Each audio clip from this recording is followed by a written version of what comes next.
Bueno, el tema, a ver, voy a poner ya para grabar. ¿Cómo andamos? ¿Bien? Sobreviviendo. Había el estudiante de así, ¿no? Ahí pongo Recording in ya para progress. grabar. Este teórico lo vamos a subir a la nube, después va a estar en la página de YouTube. Yo no me encargo de eso, pero yo lo paso para que lo puedan repasar y ver después en el que ustedes quieran. Hoy el tema es cavidad nasal, olfación, fonación eh, y algo más tenemos. Eh, Antes de empezar me gustaría hacerles un anuncio. Lo que ustedes ven en los teóricos, lo que ustedes van a ver hoy, no es la clase o lo que ustedes después tienen que llevar estudiado al práctico. Yo siempre les digo lo mismo, esto es como si fuera un tráiler de una película, ¿sí?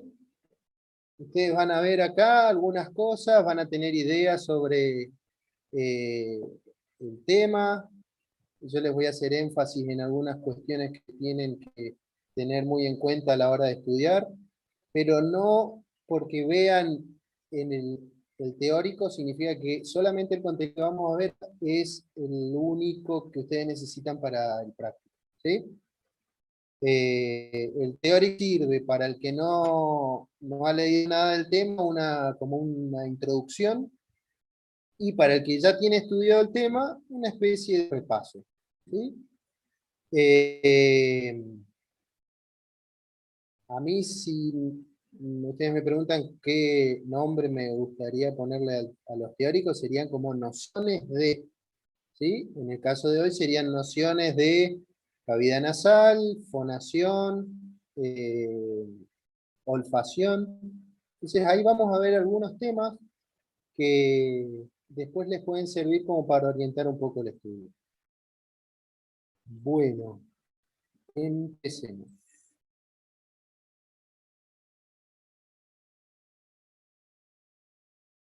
¿Pueden ver ahí?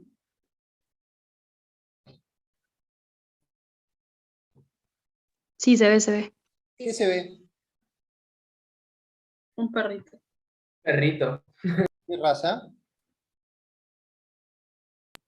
Golden Retriever. Golden. Exactamente, Golden Retriever.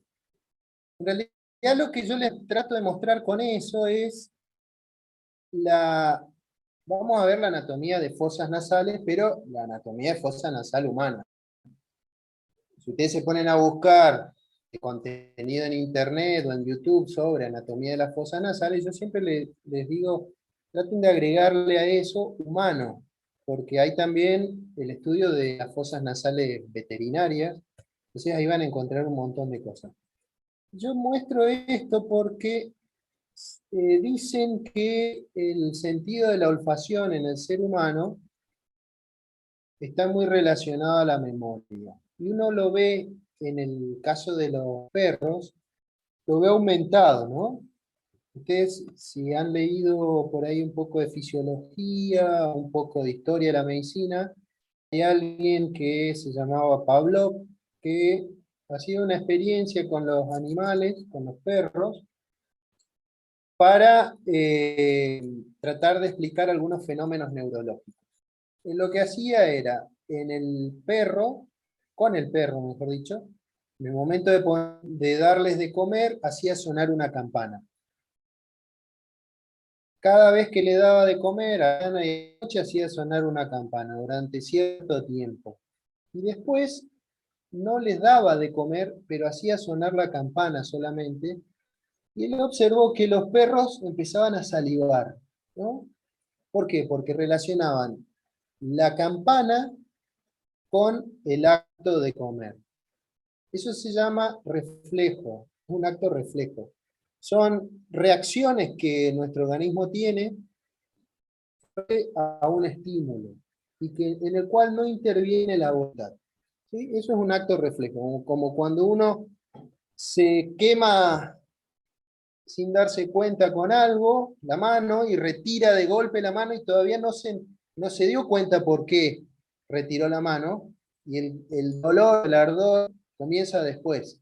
Esto es porque hay determinados mecanismos que frente a un estímulo generan una reacción instintiva, sin la participación de la voluntad. Esto Pavlov lo describió y de hecho lleva el nombre de él, es el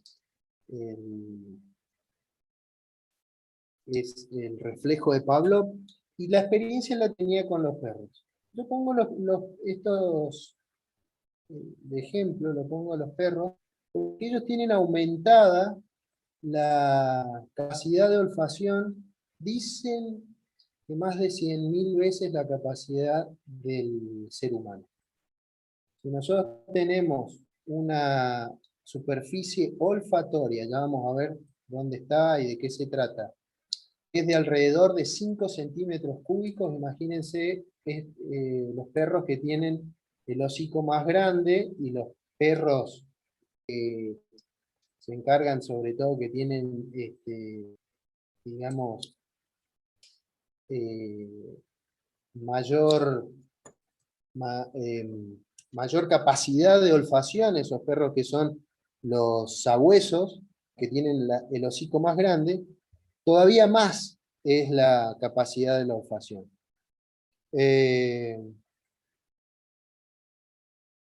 Dicen que, por ejemplo, cuando nosotros hacemos un guiso, nosotros percibimos el olor del guiso, y el perro percibe el olor de la carne, del tomate, sal, todas en forma individual, ¿sí?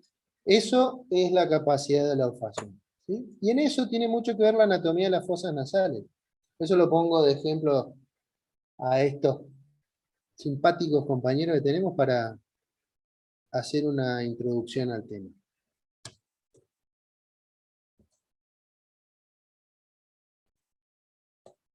Si nosotros hacemos un corte coronal al macizo facial, vamos a tener esquemáticamente eso.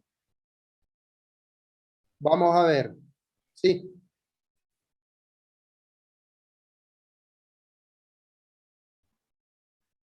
Pasa ¿Sí? que no está en modo presentación. Yo lo estoy viendo, a ver. Dame un segundo. A ver.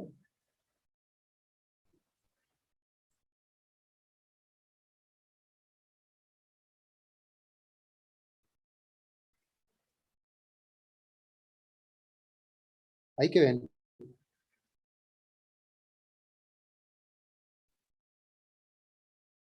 ¿El perro?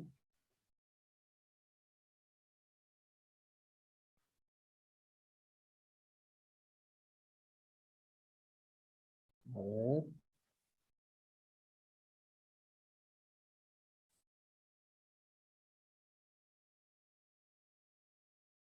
En otras palabras, tiene que dejar de compartir y volver a compartir. Ahí. Ahí está. Ahí. Ahí sí. Ahí. Ah, no, ahí ven el perro y acá ven el corte coronal. Sí. Ok. Ahí estamos. Entonces yo le decía, ustedes hacen un corte coronal. ¿Se acuerdan lo que es el corte coronal, no? Sí, sí. Bueno, es como hacer un corte desde arriba hacia abajo, pasando por la parte de adelante de la cabeza. Vamos automáticamente, ¿no? Ustedes pueden ver acá en la parte central lo que se llama septum nasal, tabique nasal.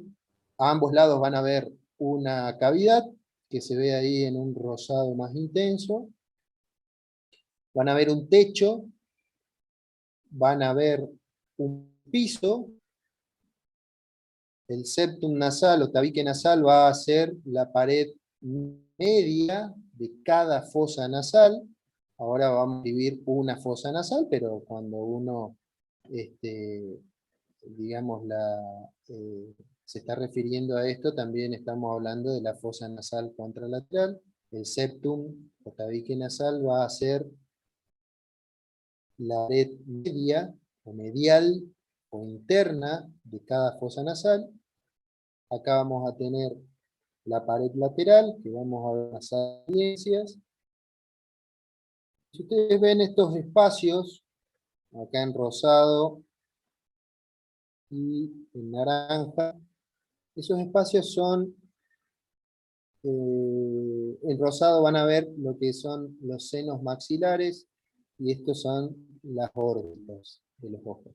¿Sí?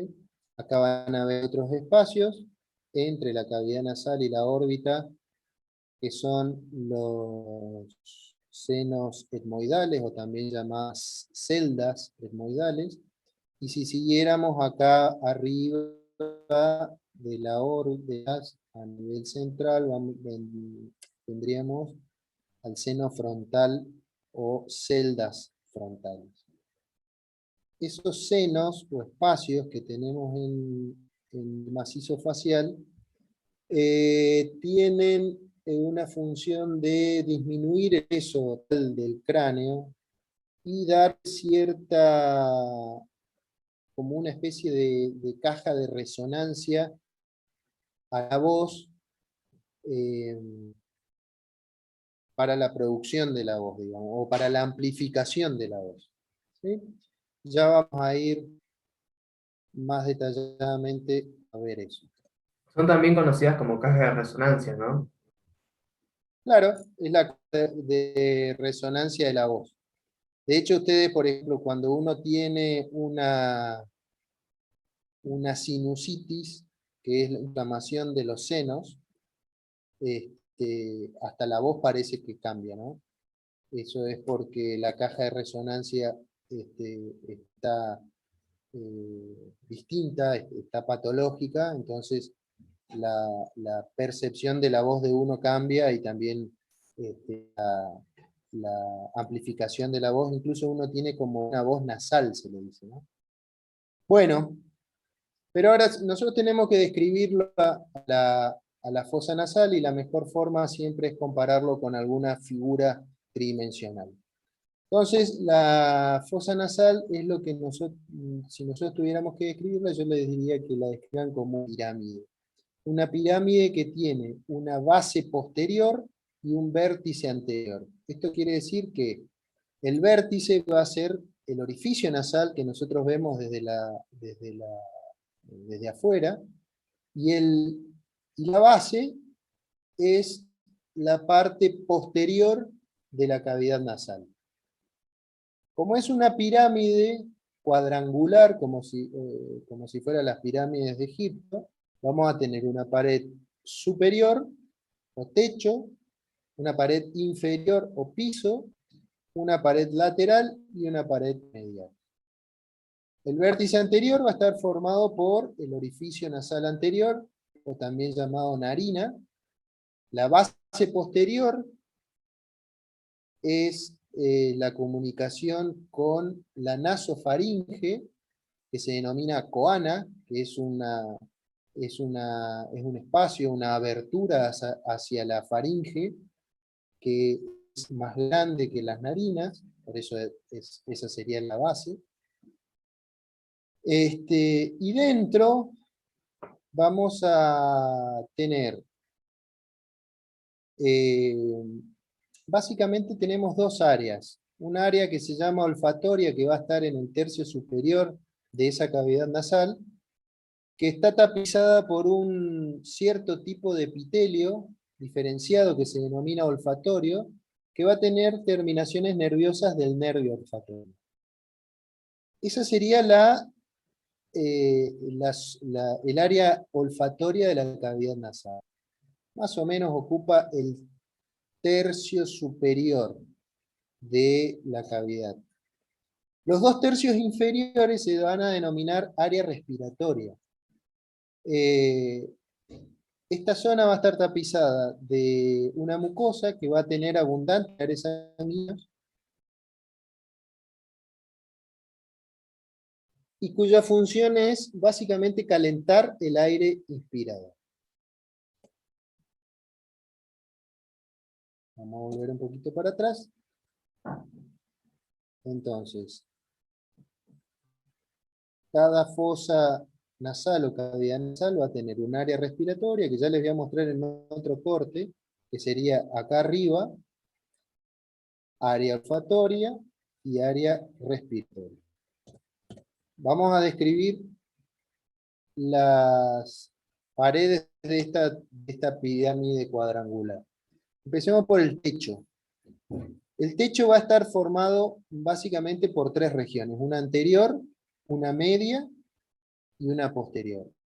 La parte anterior va a estar formado por el cartílago nasal, los cartílagos alares mayores y menores, el hueso nasal y el hueso frontal. La parte media, o también llamada etmoidal, va a estar formado por la lámina horizontal cribosa del hueso etmoides. Esta lámina, si ustedes recuerdan de la primera parte del año, está perforada, es una lámina horizontal, es una porción horizontal del hueso etmoides que está multiperforada y que por esas perforaciones atraviesan terminaciones nerviosas del nervio olfatorio. Esta zona del techo, la zona media etmoidal, es la de mayor tamaño. Y después, por último, tenemos hacia atrás, hacia posterior, la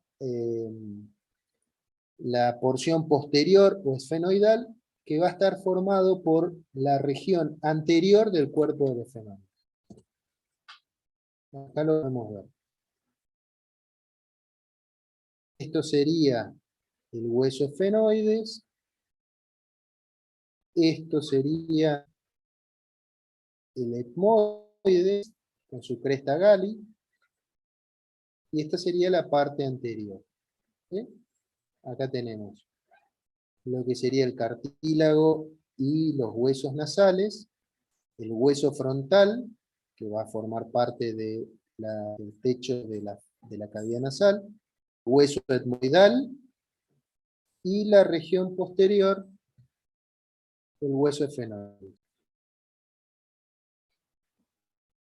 Si seguimos, vamos a hablar de la segunda pared de esta pirámide cuadrangular, que es el piso.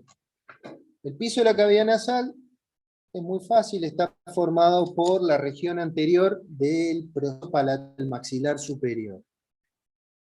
Y la región posterior va a estar formado por la lámina horizontal del hueso palatino. ¿Parece un trabalengua?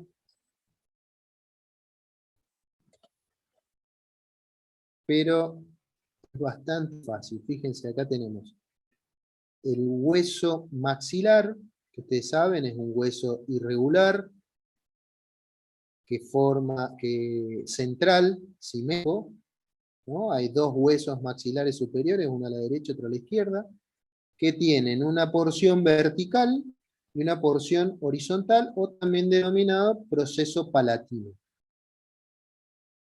Esta parte del hueso maxilar que va a formar la región anterior del piso de la cavidad nasal. Y el hueso palatino, con su porción horizontal, va a formar la segunda parte del piso de la cavidad nasal. Es lo que uno llama, a grosso modo, el paladar duro, ¿no? De la cavidad nasal, pero que a su vez va a formar también el piso de la cavidad nasal. La vez pasada en la comisión hablábamos sobre algunas enfermedades congénitas de los chicos que afectan a la cara, y una de esas es el labio leporino. Yo les contaba de que el labio leporino, o hendidura esfenopalatina, hendidura palatina, es la falta de unión de la porción palatina de los maxilares superiores y que te va a comunicar la cavidad oral con la cavidad nasal. Esto en los chicos lo que provoca es que los chicos no se puedan alimentar, porque al no tener una cavidad cerrada, cuando hacen succión de la teta de la mamá, el líquido pasa hacia la nariz y por ahí puede pasar hacia la vía respiratoria y bueno, le va a provocar diferentes patologías relacionadas a eso. Esto en realidad es una malformación que tiene que ver con la parte embriológica, cuando se está formando el macizo facial, que falta la unión de esas dos partes del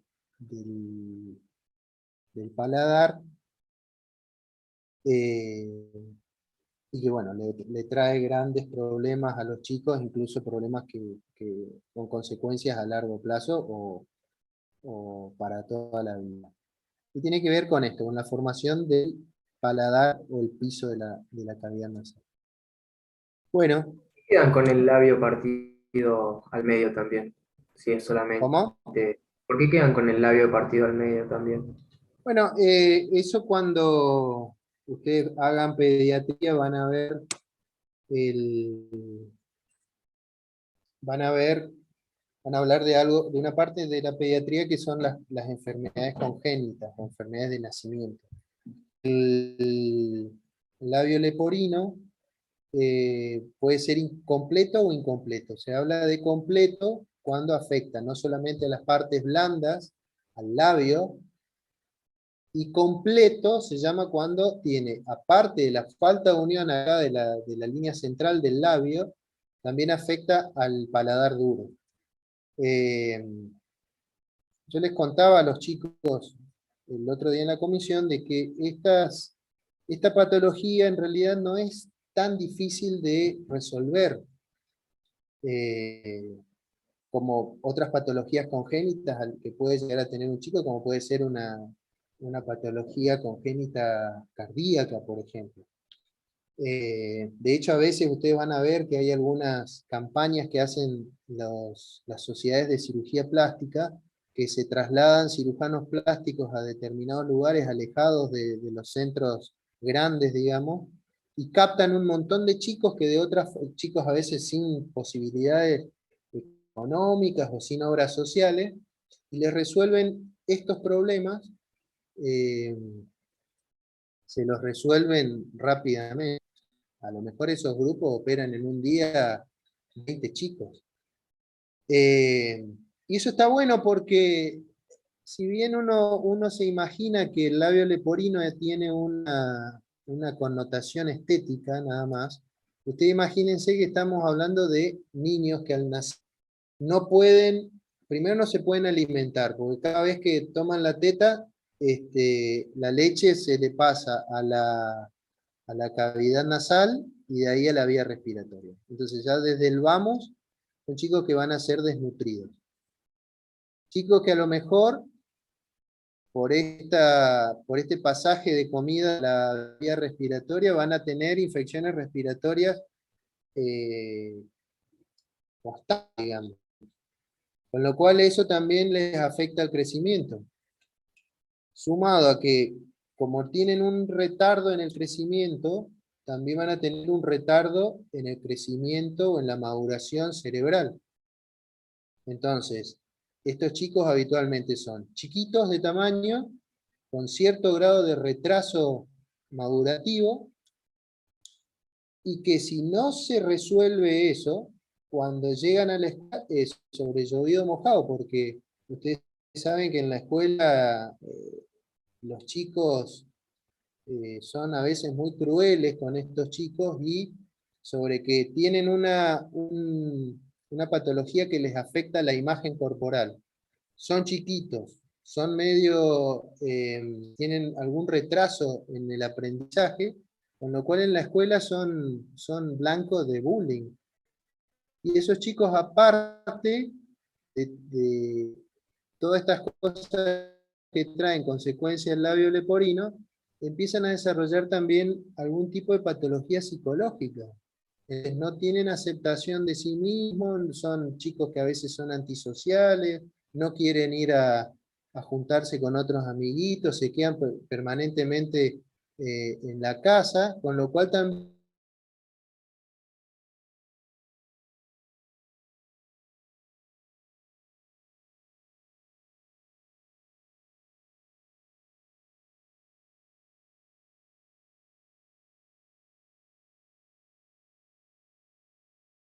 toda la vida. Entonces, una patología congénita que a lo mejor diagnosticada temprano, es decir, el chico que recién nació y ya uno lo ve cuando sale del útero, ve que tiene una deformación o una malformación, que se puede resolver ahí al corto tiempo, y uno digamos, los libera de todas estas consecuencias que a veces pasa, que si este chico nace en un lugar alejado de los grandes centros donde tienen acceso a este tipo de tratamientos médicos, a lo mejor los padres consultan cuando ya los chicos son medios grandes y ya el daño ya está hecho. O sea, ¿qué les quiero decir con esto? De que estas cosas que nosotros estudiamos de la anatomía, si bien ustedes lo estudian para aprobar el examen, van a ver que tiene connotaciones que van mucho más allá del examen. Ustedes van a ver algunos temas relacionados a la anatomía humana en el resto de las materias, y a lo mejor cuando empiecen a hacer una residencia van a ver patologías relacionadas a la anatomía, que cuando uno las estudia, como ustedes que están en segundo año, cuando uno las estudia no se da cuenta de lo que está estudiando y la importancia que tienen estos temas. Bueno, nos fuimos un poquito, pero bueno, les quería contar eso para que vean que pareciera que cavidad nasal es un tema menor,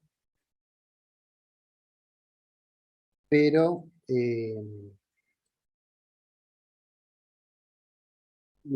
tiene afectaciones o consecuencias que pueden, de malformaciones que afectan a veces a toda la vida de una persona. Bueno, vamos a hablar un poco de la cavidad, de la pared medial de la cavidad nasal. Esta pared está bastante fácil también. Esta es una pared es lisa en su estructura externa, que normalmente nosotros le decimos tabique nasal, y de hecho está bien decirlo así, o septum nasal, porque te va a dividir la gran cavidad nasal en dos, ¿sí? Es como una pared que uno pone en un espacio grande, en una sala, y dividís la sala en dos salas más chiquitas. A esto llamamos tabique nasal. Este tabique nasal va a ser cartilaginoso en la parte anterior y óseo en su parte posterior.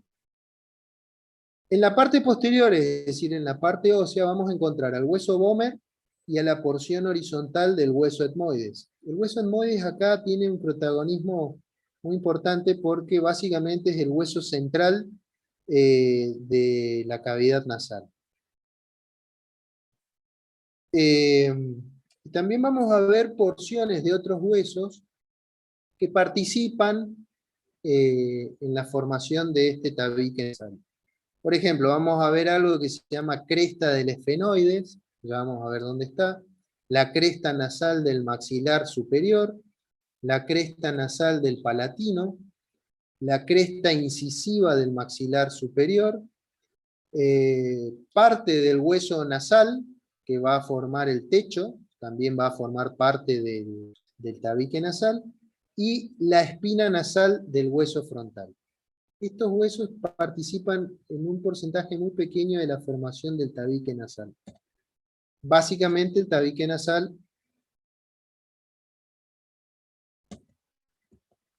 va a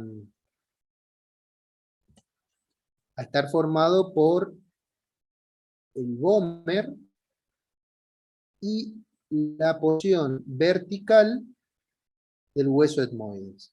Acá tenemos la parte cartilaginosa del tabique, el etmoides y el hueso vomer. Acá en la parte anterior vamos a tener algo que se llama cresta incisiva del maxilar superior.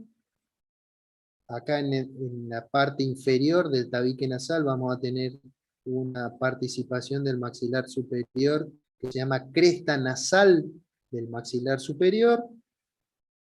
En el palatino vamos a tener la partecita de abajo del vómer chiquitita que va a formar la porción infero-posterior del tabique que se llama cresta nasal del palatino. Acá arriba no se ve muy bien, pero el hueso esfenoides tiene también una cresta nasal. El hueso frontal también va a formar parte del tabique nasal. El hueso nasal, que forma lo que llamamos el dorso de la nariz, va a también formar parte del tabique nasal. Básicamente esta pared medial es una pared lisa, no tiene muchos accidentes en su superficie. Ahora, si hablamos de la pared lateral de la cavidad nasal, sí, acá tenemos bastante como para describir. La pared lateral de la cavidad nasal va a estar formado por el hueso nasal, recuerden hueso nasal en la parte superior, el cartílago alar mayor, el cartílago nasal lateral, el hueso maxilar en su porción vertical, el hueso lagrimal, el hueso etmoides, que en esta parte el etmoides va a tener lo que es al cornete superior y al cornete medio. El cornete inferior, que es un hueso aparte, no es parte del etmoides, sino que el cornete inferior es un hueso diferente. La lámina perpendicular palatino, como parte de la pared lateral, recuerden que el palatino tenía la lámina o el proceso, perdón, la porción horizontal del palatino que forma el piso de la cavidad nasal, y la lámina pterigoidea medial del esfenoides. Todos estos huesos van a formar, o todos estos elementos van a formar la pared lateral del tabique, la pared lateral de la cavidad. Por debajo de los cornetes vamos a tener unos espacios que se denominan meatos. Por debajo del cornete superior vamos a tener al meato superior, por debajo del cornete medio vamos a tener al meato medio. Recuerden que el cornete superior y el medio son parte del hueso etmoide. Y por debajo del cornete inferior va a estar el meato inferior. El cornete inferior es un hueso aparte. Después vamos a tener una parte importante de la pared lateral que se denomina receso esfenoetmoidal. Vieron que en anatomía muchas veces hay denominaciones que básicamente lo que nos están diciendo es el lugar en donde se encuentra eso que estamos describiendo. El receso esfenoetmoidal va a estar en el límite entre el esfenoides y el etmoides, y es un espacio en la región superior donde va a drenar el seno esfenoidal. A ver qué me dice, no le falta esta.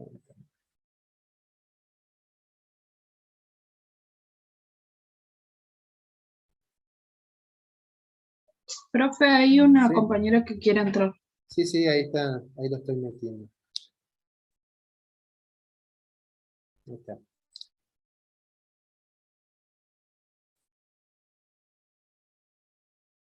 ¿Qué sería ese novedad, profe? El seno esfenoidal es, ¿se acuerdan cuando recién les contaba que hay unos espacios en el macizo facial que se llaman senos? Que son espacios de aire, digamos, no tienen aire, pero son espacios vacíos, cuyo objetivo es disminuir el peso del macizo facial. Hay senos o estos espacios a nivel del maxilar superior, a nivel del frontal, a nivel del etmoides y también a nivel del hueso efenoidal. Es un espacio que está comunicado con la cavidad nasal, que sirve como caja de resonancia de la voz también. En ese lugar, en el receso efenoetmoidal, que es un espacio, va a drenar o va a estar comunicado con ese seno efenoidal. Después tenemos el hiato semilunar, que es un orificio que se encuentra en el meato medio, por debajo del cornete medio, donde drena los senos maxilar, etmoidal y frontal. Y después en el meato inferior, por debajo del cornete inferior, vamos a tener el orificio por donde drena el conducto nasolagrimal.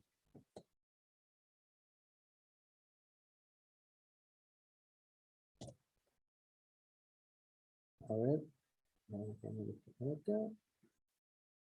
Acá me quedó este mensaje que no sé cómo sacarlo. Ahí está. Fíjense, esta es la pared lateral.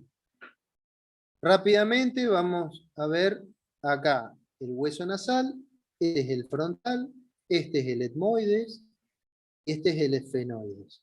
Acá se ven las patitas del hueso efenoides. Cuando uno lo describe al hueso efenoides, ¿se acuerdan que decían que parece un murciélago con unas patas? Esos son las apófisis pterigoides, que van a formar parte de la región posterior del tabique nasal. Acá tenemos el cornete superior y el cornete medio, que forman parte del etmoides. Y el cornete inferior, que es un hueso aparte. Por debajo de cada cornete hay un espacio. Ese espacio se denomina meato, ¿sí? Acá, en la unión del efenoides con el etmoides, en este lugar, hay algo que se llama receso etmoidal, por donde va a drenar el seno efenoidal. Y acá, abajo de los cornetes superior y medio, en los meatos superior y medio, van a drenar distintos, va a haber orificios por donde drenan los senos maxilares, etmoidales, efenoidales, y por debajo del cornete inferior, en el meato inferior, va a estar la salida del conducto nasolagrimal. ¿Vieron alguna vez cuando se ponen una gotita en el ojo, que al rato uno le siente el sabor a esa gota, a algún remedio, alguna gota que a veces uno, no sé, por una conjuntivitis se colocó un antibiótico en el ojo? Como acá hay un conducto que drena o que comunica la orbitaria con la cavidad nasal, ese remedio, ese antibiótico que uno se pone, baja a la cavidad nasal y por acá cae a la cavidad bucal y uno le siente el sabor. ¿Sí?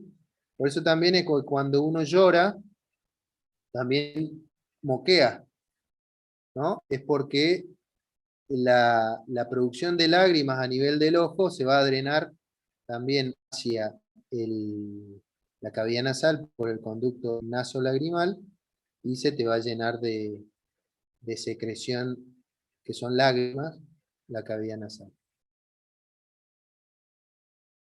Esta es la pared, yo creo que es la pared más importante de toda la cavidad nasal por las diferentes estructuras que tiene y los diferentes accidentes geográficos que vamos a encontrar ahí. Entonces ya tenemos armada la cavidad nasal. Pero ¿cómo está irrigada? Hay arterias que llegan... ¿Hola? Hola, profe, ¿pasa una consulta? Sí, ¿Puede volver a la lámina de atrás, por favor? sí. En la parte posterior de la cavidad nasal, ¿sí? Sí. Ahí, esa. Es la apófisis medial, ¿sí? De, Acá estamos viendo la pared lateral. Es como que pero vos estás viendo desde el tabique nasal hacia la pared lateral. pero ¿Se ese hueso entiende? es el esfenoide, es el que se ve atrás, el marrón claro. ¿Sí? Y la que está abajo, donde está su cursor, es la apófisis pterigoides. La apófisis pterigoides del hueso efenoides. ¿Sí? O sea que la cavidad nasal, la porción respiratoria, pasaría entre las dos apófisis pterigoides, Exactamente. De hecho, considerando... voy a dejar de compartir para que me vean. Un segundo. A ver. Vos tenés el hueso efenoide, el cuerpo del hueso efenoides, y las patas del murciélago, que sería el efenoides, que bajan acá, ¿no? Y después tenés el cuerpo y las alas del efenoides. ¿Correcto? Sí, sí, sí. Bien. Las patas del efenoides es lo que se denomina apófisis pterigoides y que te van a formar la región posterior de la cavidad nasal, el límite posterior postero superior de la cavidad nasal. ¿Sí? Creo que tengo otra imagen más adelante donde podemos retomar eso un poco.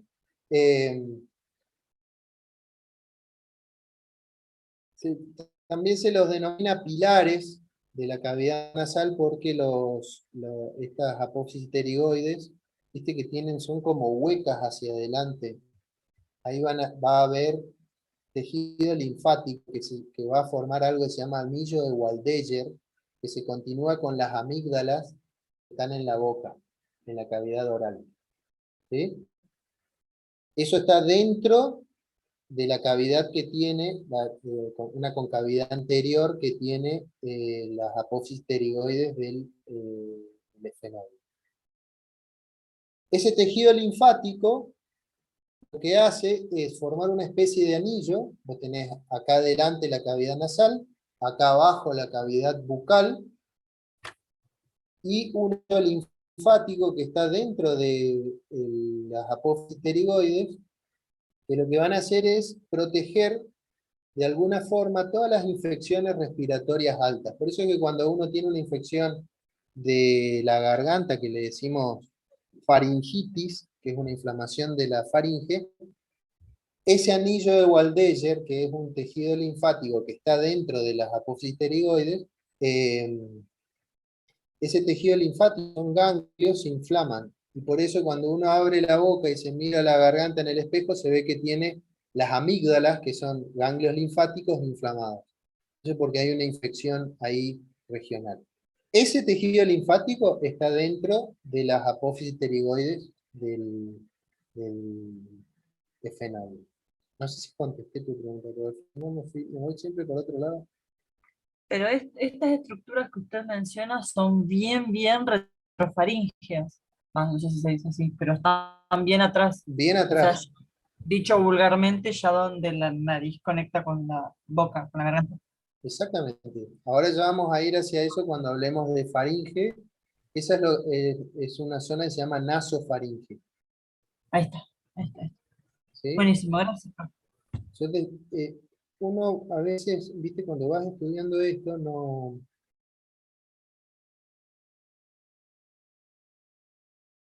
uno no tiene noción de algunas cosas, porque bueno, después lo vas relacionando, cuando estudias para el final, recién empezás a relacionar diferentes temas. Pero mira, o miren, mejor dicho.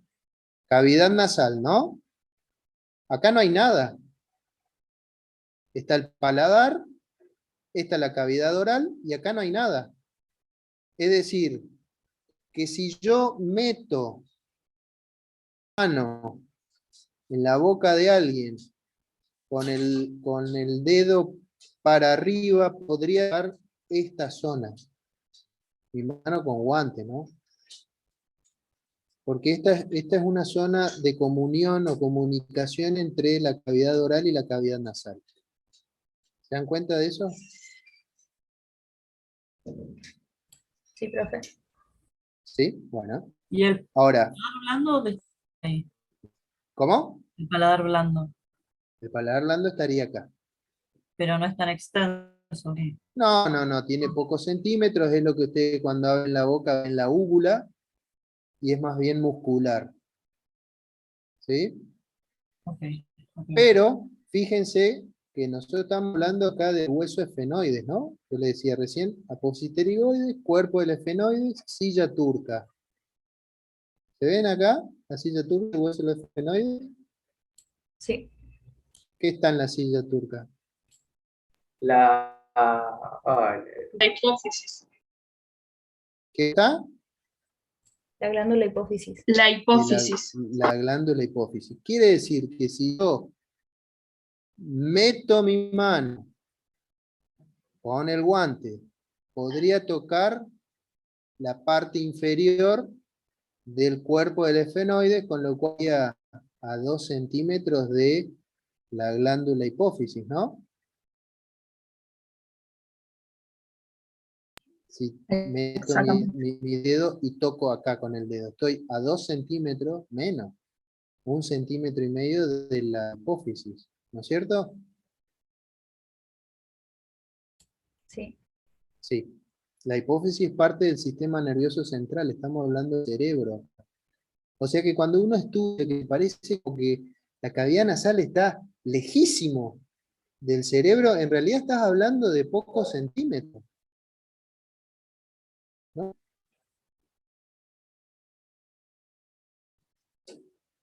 Hay cirugías neuroquirúrgicas, o sea, patologías neuroquirúrgicas, es decir, tumores de la hipófisis que se operan a través de la nariz.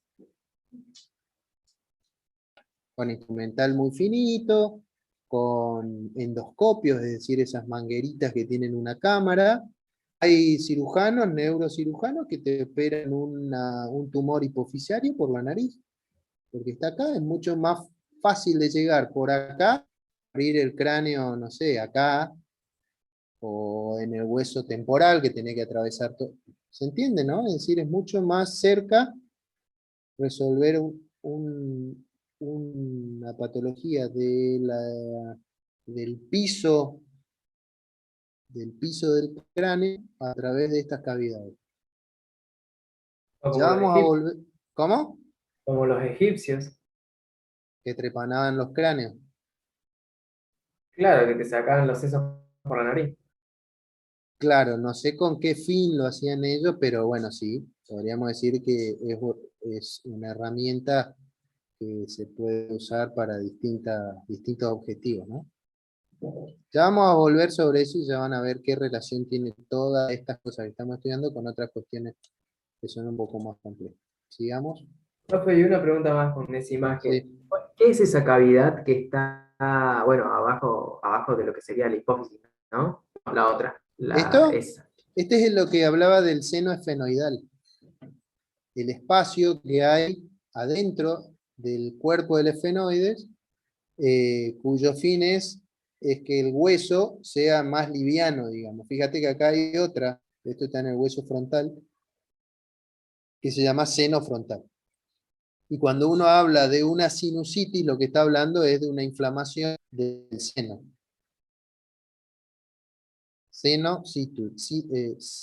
Sinusitis, inflamación del seno. Seno, itis, inflamación. Sinusitis. Gastritis. Gast, estómago, itis, inflamación. Apendicitis. Apéndice, itis, inflamación. Sinusitis, inflamación del seno. Estos senos, estos espacios están comunicados con la cavidad nasal. Entonces, si vos tenés un virus que te da un resfrío y este virus afecta a la mucosa respiratoria, es decir, sentís que tenés mocos, hablando de histología, toda esta cavidad nasal está recubierta por un epitelio que tiene, ese epitelio va a tener una parte que es la mucosa tiene glándulas que secretan moco, que cuando se inflama va a secretar más moco, y esos son los mocos que se caen cuando uno se resfría, Y los senos también están tapizados de esa mucosa respiratoria, entonces también van a generar moco. Cuando estos senos se inflaman, porque hay un proceso inflamatorio producido por un virus, van a guardar moco en estos lugares y uno va a sentir la cara más pesada. De hecho, uno de los signos que tiene la sinusitis es que cuando vos te agachás hacia adelante, como si te fuera a poner una media o te fuera a atar los cordones, sentís que se te van a salir los ojos para afuera. O sentí una pesadez acá en la zona de la cara. Eso es una sinusitis. ¿Sí? ¿Seguimos?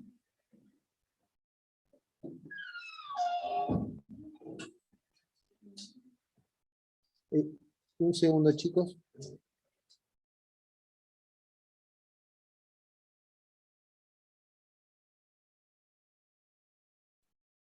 ¿Seguimos?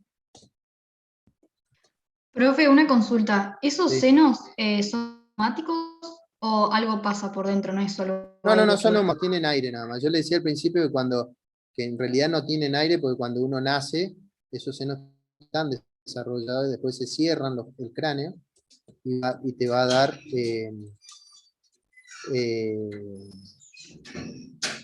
ahí sí, cuando uno respira va a tener aire en esos senos. ¿Sí? Bien, muchas gracias.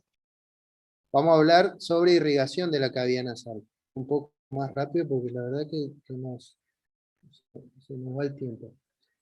La cavidad nasal, como concepto general, todas las estructuras o la mayoría de las estructuras que ustedes vean en la cabeza y el cuello, digamos en la cara y el cuello, están irrigadas por una rama de la arteria carótida primitiva que es la carótida externa.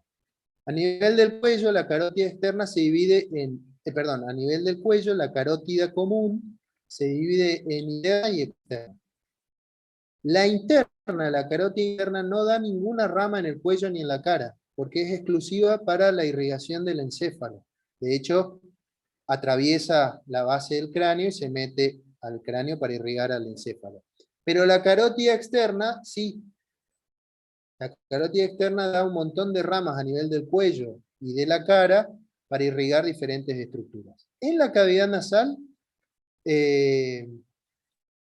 todas las arterias que nosotros veamos son ramas de la carótida externa, rama final de la carótida externa. Entonces, para dividir un poco, la pared medial y la pared lateral de la cavidad nasal están irrigadas por unas arterias que se denominan etmoidal anterior y posterior.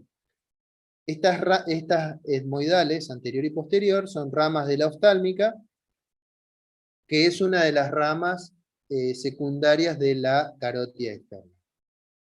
La porción posterior de la cavidad nasal va a estar irrigada por la arteria esfenopalatina, que es rama de la maxilar, que a su vez es una rama secundaria de la carótida externa.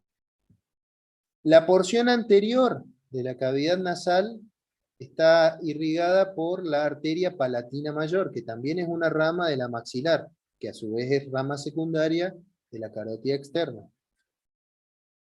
Y después hay una participación de la arteria labial superior, que es rama de la facial, que también va a participar en la irrigación de la cavidad nasal.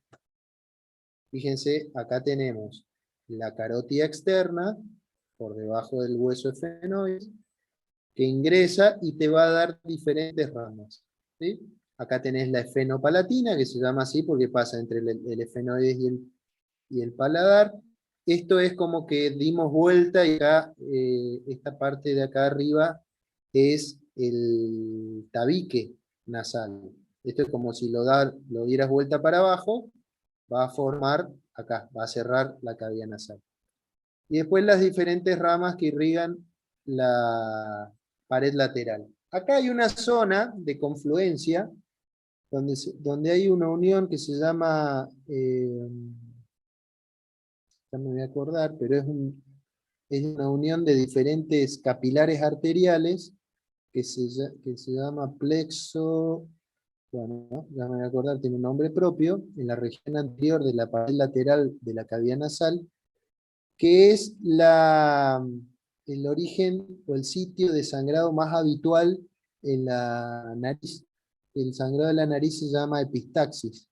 Bueno, es una unión de diferentes capilares, de diferentes arterias, que puede llegar a provocar algunos sangrados. Nada más que como un dato anecdótico. Inervación de la cavidad nasal.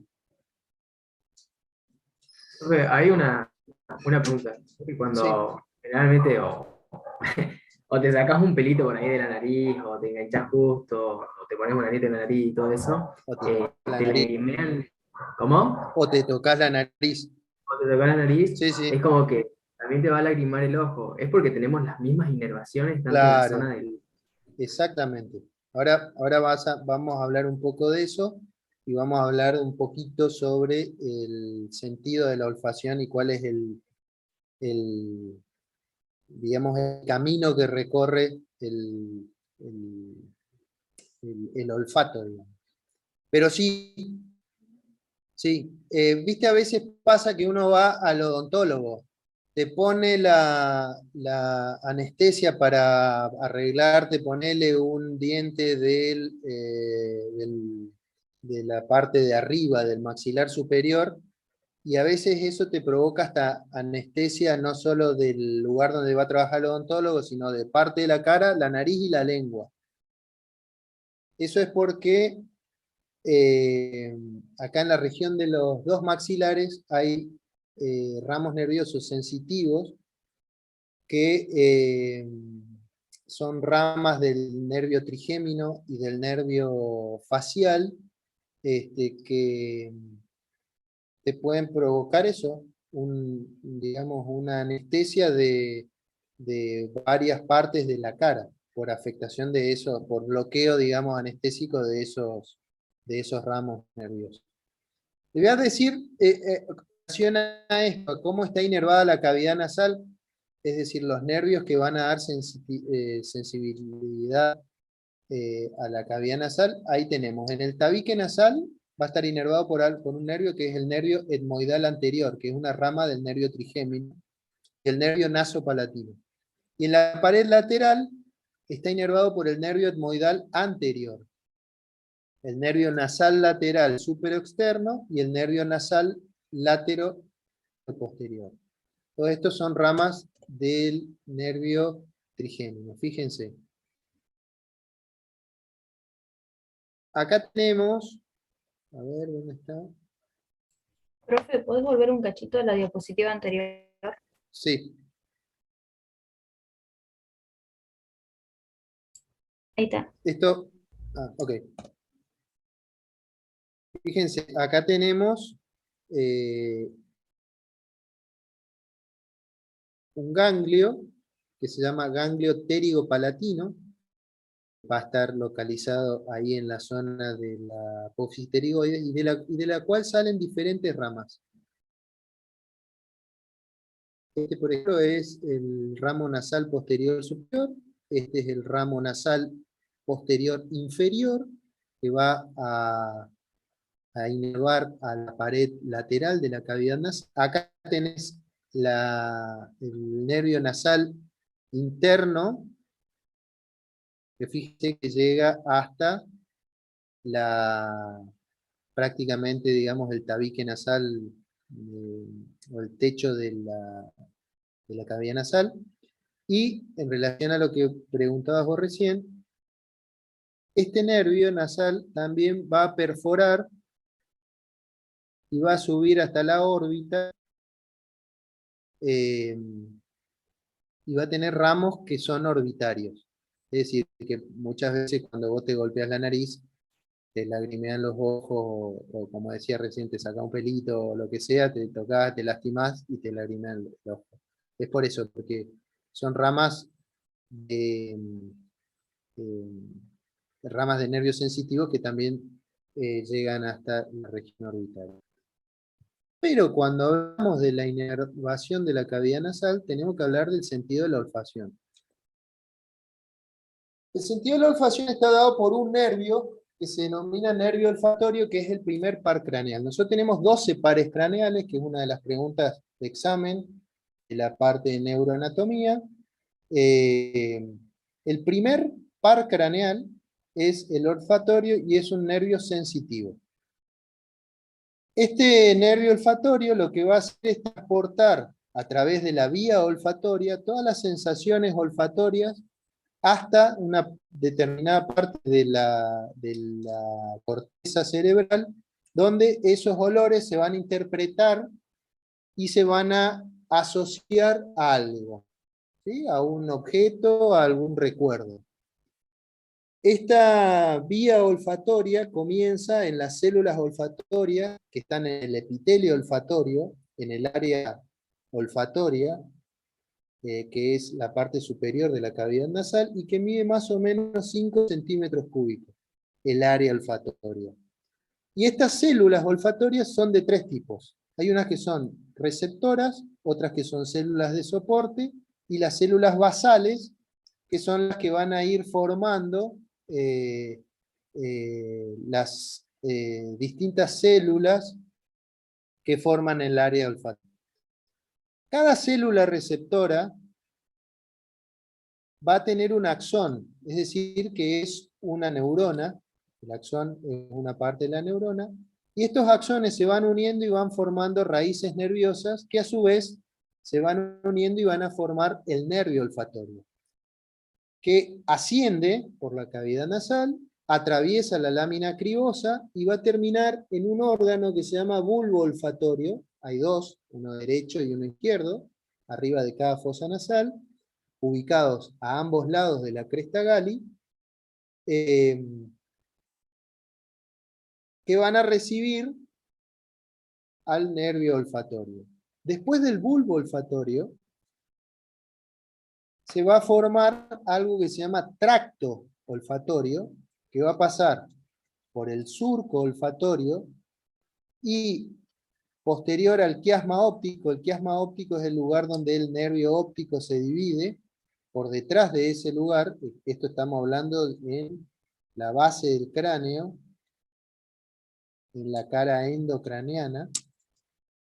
Posterior al quiasma óptico se va a dividir el tracto olfatorio formando algo que se llaman estrías olfatorias, medial y lateral. Estas estrías olfatorias, que son como rayos, o parecen rayos cuando uno los ve en la macro, son también parte del nervio olfatorio que van a llegar hasta la corteza cerebral. ¿A qué parte de la corteza cerebral? A una parte que se llama corteza piriforme, la amígdala y la corteza entorrinal.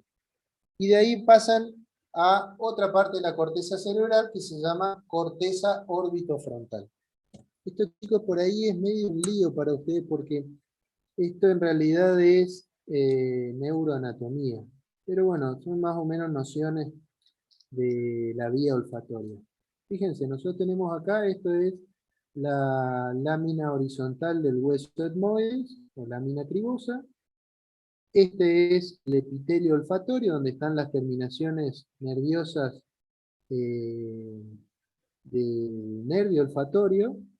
El nervio olfatorio atraviesa esas perforaciones y va a llegar a esto que se llama bulbo olfatorio. Produce una sinapsis entre esta neurona y esta neurona, este es el lugar de sinapsis, y de acá van a nacer otras terminaciones nerviosas que se van a juntar y van a formar el tracto olfatorio,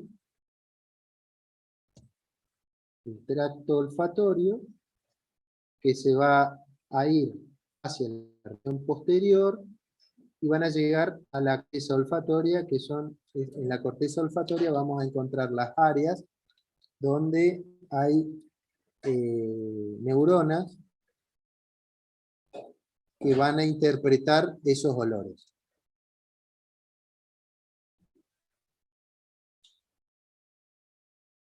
Es decir, que la vía olfatoria tiene dos neuronas nada más. Una neurona acá, debajo de la lámina cribosa, con sus terminaciones nerviosas. Acá hace sinapsis con la segunda neurona, y esa segunda neurona envía terminaciones nerviosas hasta la corteza cerebral. Acá están las áreas de la cavidad nasal. Esta es el área olfatoria. Está puesto acá, no es que yo lo puse, pero el área olfatoria está en la región superior de la cavidad nasal, porque cuando uno huele algo, las moléculas de olor que se llaman feromonas van siempre hacia arriba. Entonces van a estimular las terminaciones nerviosas del nervio olfatorio, y eso va a enviar un estímulo eléctrico que hace sinapsis con la segunda neurona acá en el bulbo olfatorio, y que va a llegar hasta diferentes áreas de interpretación de los olores que están en el lóbulo frontal. Acá estamos viendo el lóbulo frontal, en la corteza cerebral del lóbulo frontal. ¿Sí? Por eso es que el olfato es el sentido más relacionado a la memoria, porque y es el sentido más rápido también relacionado a la memoria. Tiene nada más que 2 neuronas, desde donde se tiene contacto con las moléculas de olor, hace sinapsis acá, y este estímulo nervioso va ahí, que son 2 centímetros esto, ¿no? Deben ser 3 centímetros, más o menos, llega hasta el área olfatoria, interpretación de los olores, y enseguida eso te dispara un recuerdo. Por eso es también, por eso les decía, hablando de los perros, al principio de la clase, que los perros tienen mucha memoria olfatoria, porque la vía olfatoria es la más corta de todas las vías, de todos los pares craneales, y el que está más relacionado a la memoria. ¿Sí? ¿Alguna pregunta con respecto a esto? ¿Con qué profundidad lo tendríamos que estudiar, profe? ¿Hasta dónde más o menos? Hay una parte que creo que entra ya para el cuarto parcial. Sí, esta parte bioolfatoria es nada más que un adelanto de lo que ustedes tienen que estudiar para como órgano de la olfacción. ¿Sí? Ok. Esto que yo les conté, con esto alcanza para ahora, para el parcial. Ya después cuando ustedes lo vean en el cuarto parcial lo van a ver con más profundidad. Pero saber esto, cuántas neuronas tiene, de dónde a dónde va la neurona, el bulbo olfatorio, la relación, fíjense ahí, el bulbo olfatorio está por encima de la lámina cribosa, pero por debajo de la corteza cerebral, en el lóbulo frontal. Esto también me hace acordar que, por ejemplo, algún tumor de la cerebral que esté en el lóbulo frontal puede afectar al sentido del olfato, por compresión, fíjense, del bulbo olfatorio. Pero más o menos que ustedes sepan esto, está bien. Ok, gracias. ¿Sí? ¿Alguna otra pregunta? No. Ahora tiene sentido porque los fumadores pierden el gusto y el olfato. Ajá. Y te hago una pregunta. Eh, ¿Por qué creen que el COVID dejaba sin olfato a los enfermos? Vieron que uno de los síntomas del COVID era la anosmia. Anosmia significa sin olfato. Y es transitorio, ¿no? No sé si alguno tuvo COVID, pero cuando uno tiene COVID, una de las cosas que te pasaba era que no le sentías el olor a la comida, no le sentías el olor a nada. Con lo cual tampoco a veces uno tiene apetito, porque en realidad no tiene gracia comer sin...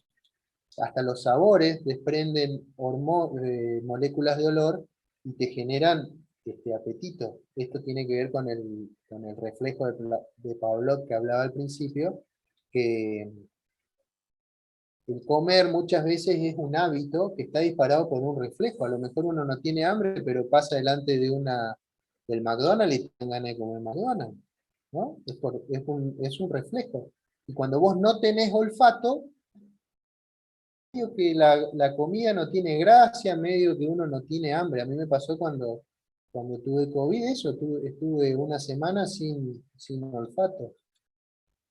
¿Por qué piensan que puede estar afectado a eso? Eso Puede es porque el ser. COVID creo que se unía o como que bloqueaba una de esas neuronas.